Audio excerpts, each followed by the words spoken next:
In front of me is INFINIX Note 40 and today I would like to show you how you can apply Apple layout on this device.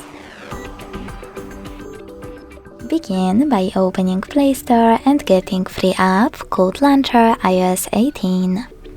When it's ready, open it. Then hit Get Started. Select I agree to terms and conditions and tap on Continue twice. Now hit while using the app and allow in all pop-ups. Close and add.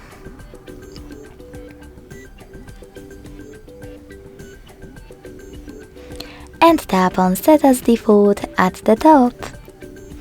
Finally, click on iOS Launcher to apply it and go back. As you can see, after that, my layout was successfully applied. If you want to switch between them, go back to the same app and tap on Set as Default again.